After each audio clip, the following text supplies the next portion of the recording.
আজকে আমি শেয়ার করতে যাচ্ছি অনলাইনে জুতা কেনার আমার প্রথম অভিজ্ঞতা। আমরা অনেকেই এখন আর মার্কেটে না গিয়ে অনলাইনে শপিং করি, তাই না?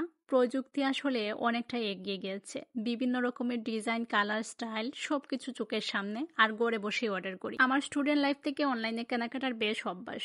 কাপড়, ব্যাগ, কসমেটিক্স থেকে শুরু করে সবকিছুই আমি অনলাইনে কেনাকাটা করতাম এবং ভিডিও বানাতাম। অনেক ভিডিও আছে আমার, আনবক্সিং ভিডিও আমার পেজে। কিন্তু জুতো কেনার কখনো সাহসী হয়নি, কারণ জুতো মানেই আমার কাছে কমফোর্ট, ফিটিংস আর কোয়ালিটি।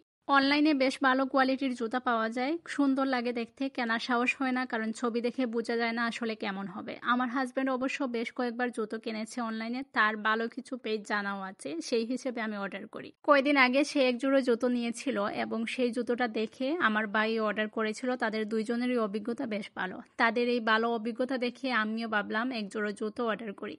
চলো এবার দেখি জুতোটির কোয়ালিটি কেমন এবং দেখতে কেমন। জুতোটা দেখেই প্রথমে আমার ভালো লেগেছে, কারণ কালার একদম ছবিতে যেটা দেখেছিলাম একদম সেম কালারটাই পেয়েছি। শীতে ইউজ করার জন্য একদম পারফেক্ট এবং আরামও বেশ ইউজ করতে। কোয়ালিটি দেখে সত্যি বলতে আমি অবাক হয়েছি, এতটা ভালো হবে আমি ভাবিনি। এটা কোনো পেইড প্রমোশন ভিডিও না কিংবা পিআরও না, নিজের টাকায় কেনা এবং পছন্দ হয়েছে বলেই আপনাদের সাথে শেয়ার করছি। কারণ আমরা অনেক সময় ভালো ভালো পেজ পাই কিন্তু ভালো রিভিউ পাই না বলে আমরা কনফিউশনে পড়ে যাই, নেব কিনা সেটা ভাবি। তাই ভাবলাম আপনাদের সাথে রিয়েল অভিজ্ঞতাটা শেয়ার করি। আপনারা যদি চান ভালো মানের, কমফোর্টেবল এবং বাজলি জুতো নিতে, তাহলে স্ক্রিনে যে পেজটা দেখাচ্ছি সেটাতে নক দিলে অবশ্যই পেয়ে যাবেন। এই ছিল আমার আজকের এই অনলাইনে জুতা কেনার অভিজ্ঞতা। কেমন লাগলো আপনাদের অবশ্যই কমেন্টে জানাবেন।